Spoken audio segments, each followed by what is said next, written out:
Hi dear, അസ്സലാമു അലൈക്കും. എല്ലാവർക്കും പുതിയൊരു വീഡിയോയിലേക്ക് സ്വാഗതം. അപ്പോൾ ഇന്ന് ഞാൻ വന്നിട്ടുള്ളത് നമുക്ക് ഈ ചൂടിനൊക്കെ കുടിക്കാൻ പറ്റിയിട്ടുള്ള നല്ല ടേസ്റ്റി ആയിട്ടുള്ള ഒരു ഡ്രിങ്കിൻ്റെ റെസിപ്പി ആയിട്ടാണ്. നല്ല ടേസ്റ്റി ആയിട്ടുള്ള ഒരു ഡ്രിങ്ക് തന്നെയാണ്, നമുക്ക് ഈസി ആയിട്ട് തന്നെ റെഡിയാക്കി എടുക്കാൻ പറ്റും. അപ്പോൾ നമുക്കിത് എങ്ങനെയാണ് റെഡിയാക്കുന്നത് എന്നുള്ളത് നോക്കാം. അപ്പോൾ എൻ്റെ ഈ ചാനൽ ആദ്യമായിട്ട് കാണുന്നവർ സബ്സ്ക്രൈബ് ചെയ്യണം, ലൈക്ക് ചെയ്യണം, ഷെയർ ചെയ്യണം, പിന്നെ ബെൽ ബട്ടൺ എനേബിൾ ചെയ്യാൻ മറക്കരുത്. അപ്പോൾ നമ്മൾ ഈ ഡ്രിങ്ക് റെഡിയാക്കുന്നത് ഇതുപോലെ വത്തക്ക വെച്ചിട്ടാണ് നമ്മൾ റെഡിയാക്കി എടുക്കുന്നത്. അപ്പോൾ നമുക്ക് നമ്മുടെ വത്തക്ക ഒന്ന് കട്ട് ചെയ്തെടുക്കാം. അപ്പോൾ ഞാനിപ്പോൾ ഇത് കട്ട് ചെയ്തെടുത്തിട്ടുണ്ട്. അപ്പോൾ ഇത് നല്ല ചുവപ്പ് കളറൊന്നും ഇല്ലാത്തൊരു വത്തക്കയാണ് കിട്ടിയിട്ടുള്ളത്. അപ്പോൾ മധുരം കുറവായിരിക്കും. അപ്പോൾ ഞാനിപ്പോൾ ഇതിൻ്റെ ഒരു മുറി വെച്ചിട്ടാണ് നമ്മുടെ ഡ്രിങ്ക് റെഡിയാക്കി എടുക്കുന്നത്. അപ്പോൾ ഇനി നമുക്ക് ഇതുപോലെ കത്തി വെച്ചിട്ട് നമ്മുടെ ഈ വത്തക്കയുടെ തോട് കളയാതെ നമുക്ക് ഇതുപോലെ ഇതിൻ്റെ ഉള്ളിൽ നിന്ന് നമ്മുടെ ആ വത്തക്കേൻ്റെ കയമ്പ് മാത്രം ഒന്ന് നമുക്കെടുക്കാം. അതുപോലെ കത്തി വെച്ചിട്ട് തന്നെ അങ്ങോട്ടും ഇങ്ങോട്ടും ഇതുപോലെ ചെയ്തെടുത്താൽ നമുക്കത് ചെറിയ ചെറിയ പീസാക്കിയിട്ട് തന്നെ കിട്ടും. അപ്പം നമ്മൾ ചെറിയ ചെറിയ പീസാക്കിയിട്ടാണ് നമ്മുടെ ഡ്രിങ്കൊക്കെ ഇടുന്നത്. അപ്പോൾ ഞാൻ നമ്മുടെ റെസിപ്പി റെഡിയാക്കിയിട്ട് ഈ വത്തക്കയുടെ തോട് തന്നെ ഒഴിച്ച് കൊടുക്കാൻ വേണ്ടിയിട്ടാണ് ഇതുപോലെ തോട് കേടെടുത്താതെ നമ്മളിതുപോലെ എടുക്കുന്നത്. ഇനി നമുക്കൊരു ബൗളെടുത്തിട്ട് നമ്മുടെ വത്തക്ക അതുപോലെ ഒരു സ്പൂണ് വെച്ചിട്ട് നമുക്കിതിലേക്ക് കോരിയിട്ട് കൊടുക്കാം. അപ്പോൾ നമ്മൾ കത്തി വെച്ചിട്ട് ഇതുപോലെ ചെയ്തെടുത്താൽ തന്നെ ചെറിയ ചെറിയ പീസായിട്ട് നമുക്ക് കിട്ടും. ഇതുപോലെ ഡ്രിങ്ക് ഉണ്ടാക്കിയിട്ട് കുടിക്കാൻ നല്ല ടേസ്റ്റാണ്. നമുക്ക് സിമ്പിളായിട്ട് തന്നെ റെഡിയാക്കി എടുക്കാൻ പറ്റിയിട്ടുള്ളതാണ്. അപ്പം ഞാനിപ്പോൾ വത്തക്ക മുഴുവനായിട്ട് ഇതുപോലെ ബോളിലേക്ക് ഇട്ട് കൊടുത്തിട്ടുണ്ട്. ചെറിയ ചെറിയ നല്ല ചെറിയ പീസായിട്ട് തന്നെ നമുക്ക് കിട്ടിയിട്ടുണ്ട്. അപ്പോൾ ഇനി നമുക്കിതിലേക്ക് കസ്കസാണ് ചേർത്ത് കൊടുക്കുന്നത്. അപ്പോൾ ഞാൻ വെള്ളത്തിലിട്ട് കുതിർത്തി എടുത്തിട്ടുള്ള കസ്കസാണ് ചേർത്ത് കൊടുക്കുന്നത്. അപ്പോൾ ഇനി നമുക്ക് നമ്മുടെ വത്തക്കയുടെ മുകളിൽ നമുക്ക് നമ്മുടെ കസ്കസും കൂടെ ചേർത്ത് കൊടുക്കാം. അത്യാവശ്യം കുറച്ച് കസ്കസിനെ ഞാൻ എടുത്തിട്ടുണ്ട്. കസ്കസ് ഇതിൽ നല്ല കടിക്കാൻ കിട്ടുമ്പോഴാണ് ഒരു ടേസ്റ്റ് കൂടുതൽ.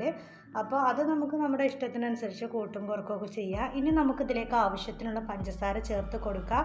അപ്പോൾ എൻ്റെ വത്തക്ക മധുരം കുറവാണ്, അപ്പോൾ ഞാൻ അത്യാവശ്യം കുറച്ച് പഞ്ചസാരനെ ചേർത്ത് കൊടുക്കുന്നുണ്ട്. ഇനി നമുക്കിതിൻ്റെ മുകളിലൂടെ ഐസ് ക്യൂബ് ഇട്ട് കൊടുക്കാം.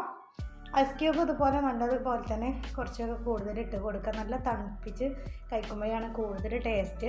അപ്പോൾ ഇനി നമുക്കിതിലേക്ക് സ്ട്രോബെറിയുടെ ക്രഷ് ഒഴിച്ച് കൊടുക്കാം.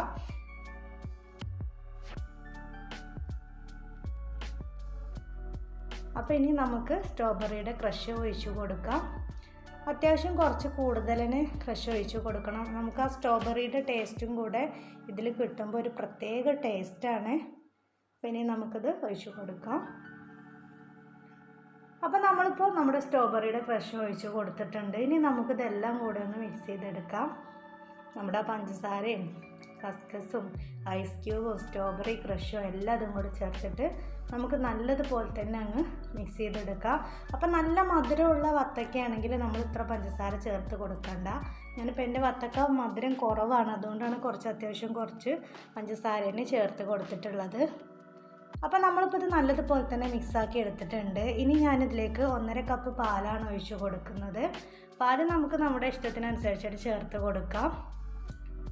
പാലും കൂടെ ചേർത്ത് കൊടുത്തതിന് ശേഷം നമുക്ക് നല്ലതുപോലെ തന്നെ ഇളക്കി കൊടുക്കാം. അപ്പോൾ നമ്മുടെ ഡ്രിങ്ക് ഇത്രയേ ഉള്ളൂ, നമുക്ക് സിമ്പിളായിട്ട് തന്നെ റെഡിയാക്കി എടുക്കാം. അപ്പോൾ ഇത് നമ്മൾ പാലൊക്കെ ഒഴിച്ച് കൊടുത്തിട്ട് നമുക്ക് ഒന്നും കൂടെ നല്ലതുപോലെ തന്നെ ഒന്ന് മിക്സ് ചെയ്തെടുക്കാം. അപ്പോൾ നമ്മുടെ ടേസ്റ്റി ആയിട്ടുള്ള ഡ്രിങ്ക് ഇവിടെ റെഡി ആയിട്ടുണ്ട്. നമുക്ക് ഈ ചൂടിനൊക്കെ കുടിക്കാൻ പറ്റിയിട്ടുള്ള നല്ലൊരു ടേസ്റ്റി ആയിട്ടുള്ള തന്നെയാണ്. നമ്മൾ സ്ട്രോബെറിയുടെ ക്രഷൊക്കെ ഒഴിച്ചത് കാരണം തന്നെ കുടിക്കുമ്പോൾ ആ സ്ട്രോബെറിയുടെ ഒരു ടേസ്റ്റൊക്കെ കിട്ടുമ്പോൾ നല്ലൊരു ടേസ്റ്റ് ഉണ്ട്. അപ്പോൾ ഞാൻ ഇതുപോലെ നമ്മുടെ ഡ്രിങ്ക് റെഡിയാക്കി കഴിഞ്ഞതിന് ശേഷം ഇതുപോലെ നമ്മൾ വത്തക്ക എടുത്തിട്ടുള്ള ആ തോടിലേക്ക് തന്നെയാണ് ഇതുപോലെ ഞാൻ ഒഴിച്ച് കൊടുക്കുന്നത്. അപ്പോൾ കുട്ടികൾക്കൊക്കെ ഇതുപോലെ ചെയ്ത് കൊടുത്താൽ അവർക്കൊക്കെ ഒത്തിരി ഇഷ്ടപ്പെടും. ഇതുപോലെ വത്തക്കയുടെ തോട് തന്നെ ഇതുപോലെ ചെയ്ത് കൊടുത്താൽ അവർക്കൊക്കെ ഒത്തിരി ഇഷ്ടപ്പെടും. അപ്പോൾ വീഡിയോ ഇഷ്ടപ്പെട്ടാൽ ലൈക്ക് ചെയ്യാൻ മറക്കരുത്. അപ്പോൾ ഇൻഷാ അല്ലാഹ് ഞാൻ വേറൊരു വീഡിയോസായിട്ട് വീണ്ടും വരും. Thank you for watching.